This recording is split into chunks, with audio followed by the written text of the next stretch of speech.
नमस्ते दोस्तों, आज हमारा टेंस सीखने का 11वां दिन और आज हम लोग पढ़ने वाले हैं प्रेजेंट परफेक्ट टेंस के बारे में। ठीक है, तो आज हम लोग प्रेजेंट परफेक्ट टेंस से एकदम अच्छे तरीके से पढ़ने वाले हैं और जानते हैं कि जैसा कि पहली वीडियो में हम लोग सिंपल सेंटेंस पढ़ेंगे, तो सबसे पहले पढ़ लेते हैं कि प्रेजेंट परफेक्ट टेंस होता क्या है, हम इसको कैसे पहचानेंगे कि कोई भी अगर हमारे सामने सेंटेंस लिखा हुआ है तो वो प्रेजेंट परफेक्ट टेंस का ही है। जैसे यहाँ पे पहचान क्या होती है कि इसके अंत में आएगा चुका है, चुकी है, चुके हैं। ठीक है, जैसे राम घर जा चुका है, श्याम खाना खा चुका है, वे सब दौड़ चुके हैं, मैं अपना काम नहीं कर चुका हूँ, मम्मी खाना नहीं पका चुकी है। तो इस तरीके के तमाम सेंटेंस जिनके लास्ट में चुका है, चुकी है, चुके हैं आता है, उनको ही प्रेजेंट परफेक्ट टेंस कहते हैं।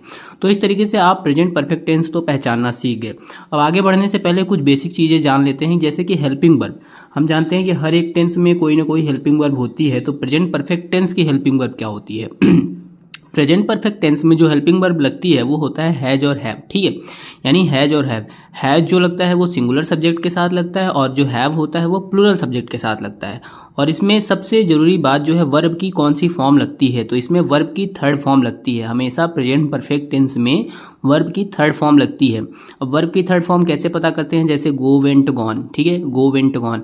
इस वीडियो के अगले वाले वीडियो में मैं आप लोगों को वर्ब की थर्ड फॉर्म के पूरे डिटेल्स दूंगा। ठीक है, मतलब कि लगभग 100 से ज़्यादा वर्ब की थर्ड फॉर्म दूंगा जिनको आप लोगों को पढ़ना है और याद करना है। ठीक है, तो उसका मैं एक PDF फाइल दे दूंगा, आप लोग उसको डाउनलोड करके गूगल ड्राइव से पढ़ सकते हैं। ठीक है, जैसे एग्जांपल देखो, यहाँ पे लिखा हुआ है तुम खाना खा चुके हो, तो ये कौन से सब्जेक्ट का है सेंटेंस? ये प्लूरल सब्जेक्ट है। ठीक है, जैसे अगला एग्जांपल है राम घर जा चुका है, तो ये कौन से टाइप का सेंटेंस है? सिंगुलर सब्जेक्ट का सेंटेंस है और ये प्रेजेंट परफेक्ट टेंस का एक बेहतरीन एग्जांपल है। ठीक है, तो ये हम जानते हैं कि इसके टाइप्स कितने होते हैं। अभी तक हमने प्रेजेंट इंडेफिनिट टेंस पढ़ा, प्रेजेंट कॉन्टिन्यूअस टेंस पढ़ा, तो हमें यहाँ से एक आइडिया तो आ ही चुका है कि हर सेंटेंस में 4 टाइप होते हैं: सिंपल, निगेटिव, इंटरोगेटिव और इंटरोगेटिव विद निगेटिव। ठीक है, तो सिंपल सेंटेंस अभी हम लोग सबसे पहले प्रेजेंट परफेक्ट टेंस का पढ़ेंगे और इसको अच्छे से सीखेंगे। आने वाली अगली वीडियो में निगेटिव, फिर उसके अगली वीडियो में इंटरोगेटिव और इंटरोगेटिव विद निगेटिव पढ़ेंगे। ठीक है,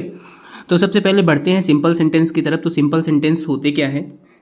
सिंपल सेंटेंस वो होते हैं जिसमें न तो कहीं भी नहीं शब्द आता हो, न तो कहीं भी क्वेश्चन वर्ड आता हो। ठीक है, तो इस तरीके के सेंटेंस क्या होते हैं? सिंपल सेंटेंस होते हैं। जैसे यहाँ पे एक एग्जांपल लिखा हुआ है, वह गांव जा चुका है। ठीक है, नेगेटिव सेंटेंस, राम स्नान नहीं कर चुका है। इंटरोगेटिव, तुम सब कितना पढ़ चुके हो। इंटरोगेटिव विथ निगेटिव, क्या राम और श्याम खाना नहीं खा चुके हैं। तो एक ओवरऑल एग्जांपल था हर टाइप के सेंटेंस का प्रेजेंट परफेक्ट टेंस के। तो अब हम लोग बढ़ते हैं सिंपल या अफर्मेटिव सेंटेंस को एकदम डिटेल में पढ़ने के लिए। ठीक है, तो यहाँ पे एक एग्जाम्पल है, राम घर जा चुका है या राम पढ़ चुका है। ठीक है, राम पढ़ चुका है, तो सबसे पहले हमने किसका ट्रांसलेशन किया है? सबसे पहले हम सब्जेक्ट का ट्रांसलेशन करते हैं। सब्जेक्ट क्या है? राम, तो राम लिखा। उसके बाद हेल्पिंग वर्ब लगाएंगे, तो राम के हिसाब से सिंगुलर हेल्पिंग वर्ब कौन सी होती है? हैज होती है, हैज। और स्टडी होता है, स्टडी माने होता है पढ़ना, लेकिन स्टडी का थर्ड फॉर्म जो होता है वो होता है स्टडीड। क्या होता है? स्टडीड। तो यहाँ पे हमने क्या लिखा है? Ram has studied. तो बस इतनी ही 3 चीज़ों का आपको ध्यान रखना है, हेल्पिंग वर्ब, हैज और मेन वर्ब की थर्ड फॉर्म, और आपका प्रेजेंट परफेक्ट टेंस खत्म हो गया। ठीक है, तो इसका रूल बना लेते हैं। तो सबसे पहले हमने सब्जेक्ट लिखा है, तो सबसे पहले सब्जेक्ट लिखा जाएगा।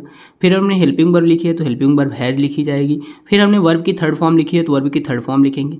फिर ऑब्जेक्ट और फिर अदर वर्ड। तो इस तरीके से हमारा जो सिंपल सेंटेंस का रूल है वो बन के तैयार हो गया। ठीक है, अगला सेंटेंस देखते हैं, वे सब घर जा चुके हैं। तो इसका सब्जेक्ट कैसा है? प्लूरल सब्जेक्ट है और लास्ट में क्या है? चुका है, चुकी है, चुके हैं। तो इससे क्या पता चलता है कि ये प्रेजेंट परफेक्ट टेंस है। ठीक है, तो अच्छा, यहाँ पे प्रेजेंट कैसे पता चल रहा है? प्रेजेंट पता चल रहा है ह की मदद से। ये जो लास्ट में ह आ रहा है इसकी मदद से हमको क्या पता चल रहा है? प्रेजेंट पता चल रहा है। ठीक है, तो ये हो गया present perfect tense, plural subject वाला सेंटेंस जो कि सिंपल टाइप का है। ठीक है, तो यहाँ पे इसका ट्रांसलेशन देख लेते हैं।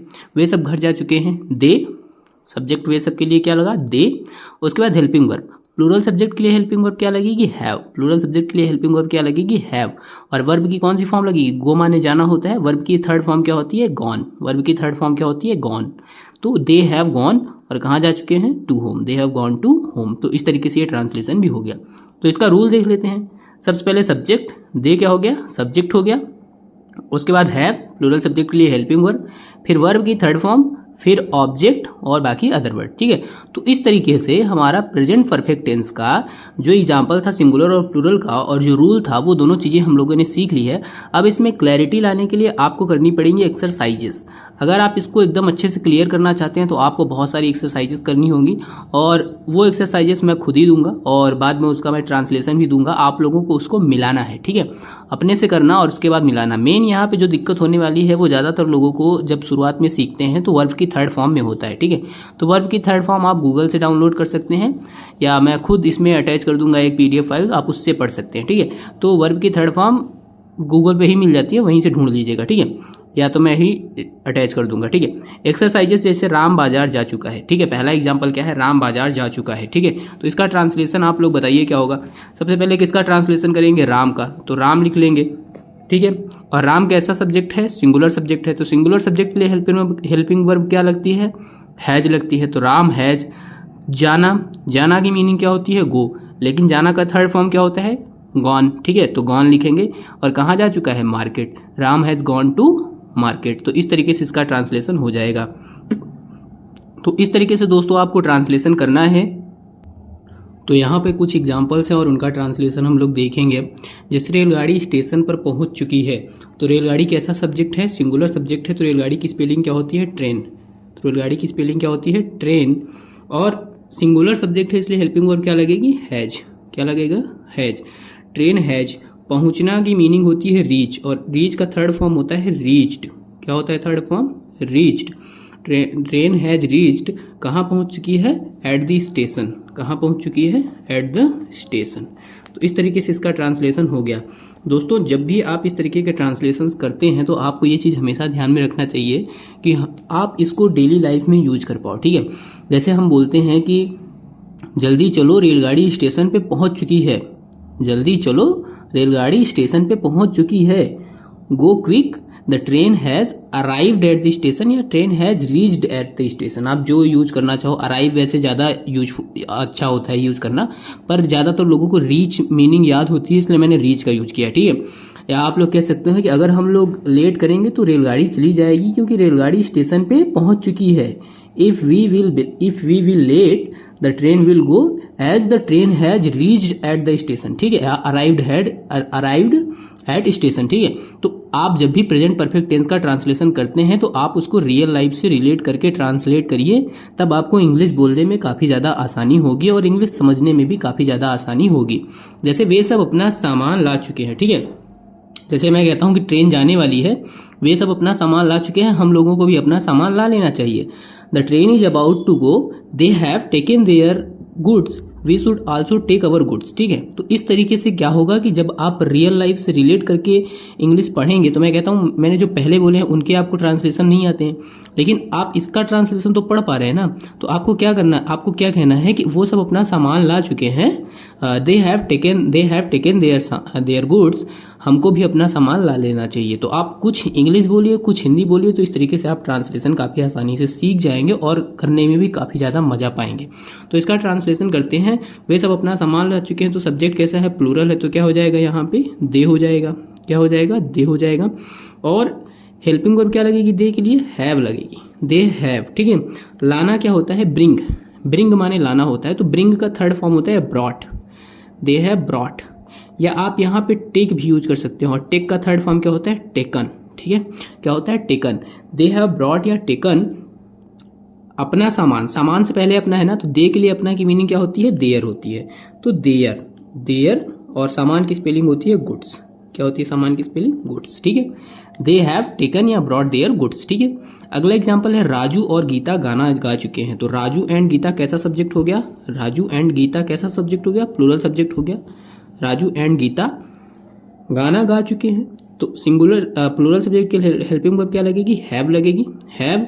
और सिंग का थर्ड फॉर्म होता है sang, sang, sang the song, Raju and Geeta have sang the song, ठीक है। तो इस तरीके से इसका ट्रांसलेशन हो गया। तुम सब विद्यालय जा चुके हो, तो ये कैसा सब्जेक्ट है, प्लूरल सब्जेक्ट है, यू हैव, और जा चुके हो, गो का थर्ड फॉर्म होता है gone, you have gone to school. जैसे मैं कहूँ ये कहाँ पे, इसको उसको हम डेली लाइफ में कैसे यूज कर सकते हैं, जैसे अगर आप किसी से कहिए, कोई आया आपके घर और कह रहा है कि हम सब स्कूल चलेंगे, तो आप बोल रहे हैं कि नहीं तुम सब स्कूल जा चुके हो, सिर्फ रिया स्कूल जाएगी, तो you have gone to school, बस रिया स्कूल जाएगी, ठीक है।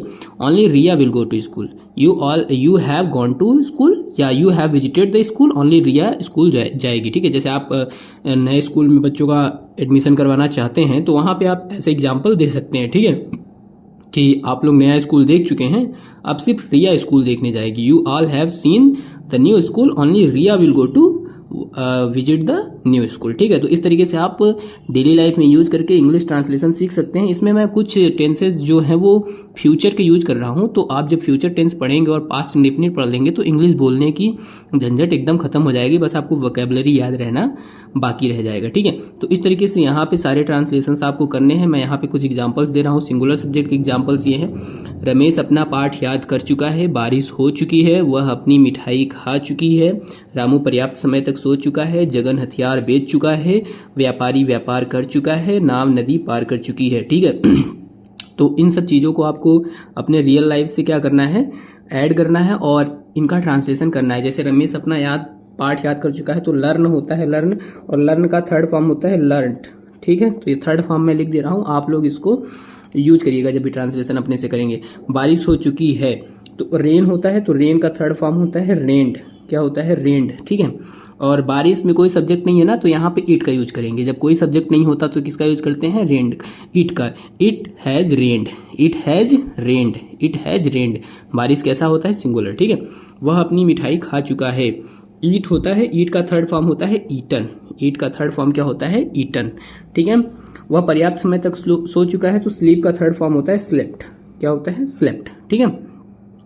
वह हथियार बेच चुका है, तो सेल का थर्ड फॉर्म होता है सोल्ड, ठीक है, सोल्ड, ठीक है।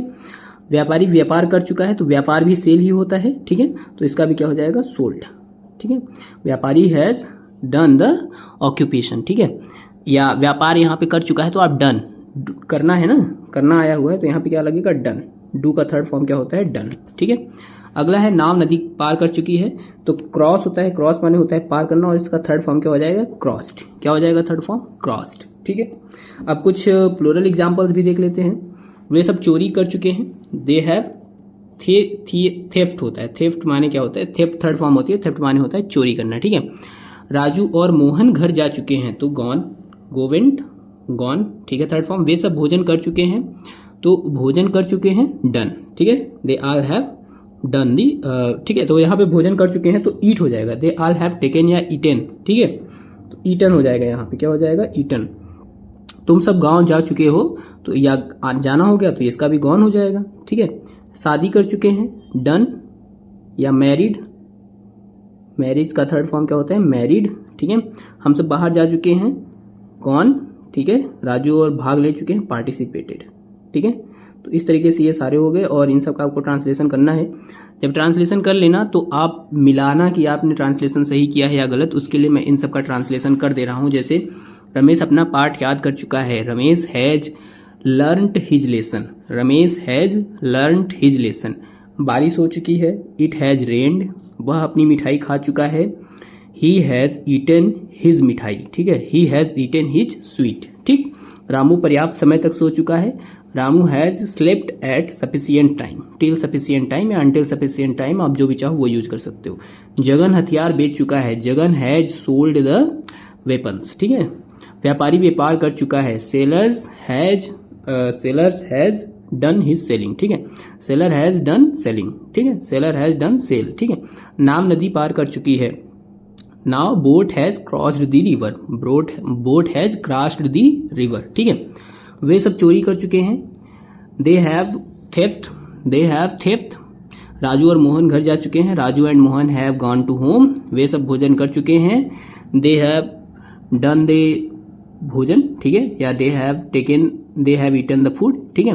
तुम सब गांव जा चुके हो, you have gone to village. Rohan और रीटा शादी कर चुके हैं, Rohan and Rita have married, Rohan and Rita have married. हम सब बाहर जा रहे हैं, हम सब बाहर जा चुके हैं, we have gone to outside. जैसे आप कभी कहो घर पे आया हो कोई आपके यहाँ बोल रहा है कि चाबी कहाँ है बताइए, तो आप बोलेंगे कि हम सब घर से बाहर जा चुके हैं, चाबी नहीं है, we have gone outside, no keys are there, ठीक है। राजू और रमेश भाग ले चुके हैं, Raju and Ramesh have participated. तो यहाँ पे कुछ मिसलेनियस हैं जिसके आंसर मैं नहीं बताऊंगा, ये तो आप लोगों को अपने से करना ही है। राम घूम चुका है, हम सब खेल चुके हैं, वे गाँव जा चुके हैं, सीता गाना गा चुकी है। तो इस तरीके से दोस्तों प्रेजेंट परफेक्ट टेंस खत्म होता हुआ और प्रेजेंट परफेक्ट टेंस में काफ़ी ज़्यादा लंबा समय भी लगा हुआ है, क्योंकि प्रेजेंट परफेक्ट टेंस जो होता है ये मतलब पहला स्टेप होता है जहाँ से हम अंग्रेजी बोलना शुरू करते हैं, ठीक है। तो ये अंग्रेजी बोलने में काफ़ी ज़्यादा यूज होता है और जब भी आप क्वेश्चन आंसर लर्न करते हैं ना, तो उन सब जगहों पर भी इसका बहुत ज़्यादा यूज किया जाता है। तो इस तरीके से प्रेजेंट परफेक्ट टेंस हमारा खत्म होता है। अगली वीडियो में हम प्रेजेंट परफेक्ट टेंस का निगेटिव सेंटेंस पढ़ेंगे, ठीक है। ये तो हमारा सिंपल सेंटेंस था, अगली वीडियो में हम लोग निगेटिव सेंटेंस पढ़ेंगे।